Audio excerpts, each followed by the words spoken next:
Well, if the media is biased against Donald Trump, imagine colleges and universities where political correctness has run amok. Our next guest doesn't have to imagine. He's a professor at a major university, and he's openly in favor of Donald Trump. Here now, philosophy professor Daniel Bonevac from the University of Texas at Austin. Well, Professor, first of all, you must be a pretty brave guy to admit in public on a university campus that you're for Donald Trump. Any retribution against you for those views?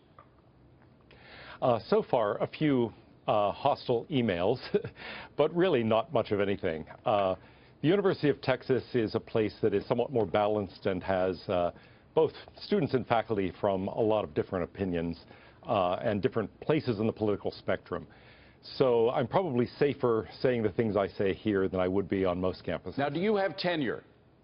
Yes, I do. Okay, so if you didn't have tenure, would you be a little less open about your views?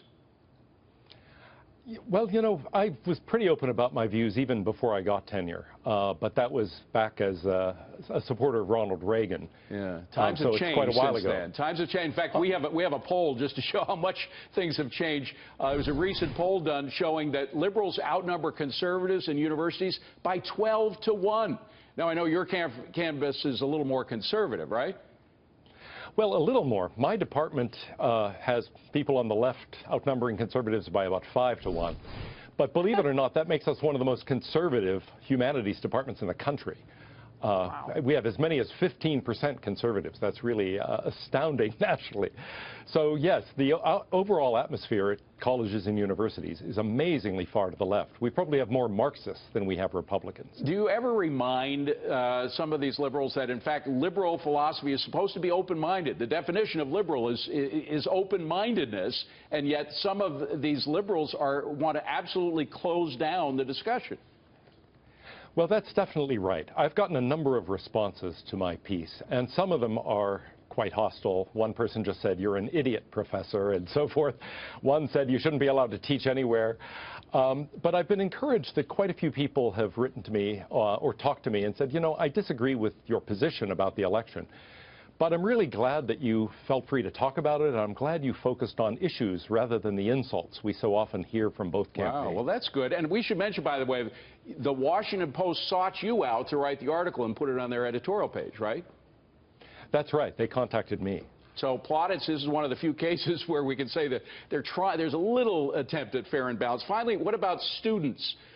Do they face the same kind of opposition that you do on the campus, students for Trump? In some ways, I think they feel it much worse. It's not just that I have the protection of being tenured, but a student really doesn't have anything around to protect them from faculty members who might be annoyed or from other students. There's a very small minority on campus of people I think of as the social justice warriors who are not numerous, but they are loud. And so most students really don't want to become targets of such people. Just today in my class, I was asking students, since we were discussing political philosophy, what they associated with right wing and left wing, the terms. Yeah. And initially, nobody was willing to say anything. It was only after a few brave students spoke out that others were willing to contribute. And then they were willing to talk quite openly. Yeah. But there's this barrier. There's a lot of people Absolutely. are afraid. A lot of people are afraid. Professor, thank you. I'm glad you're not afraid. Thank you for being here. Appreciate it. Oh, thank you very much.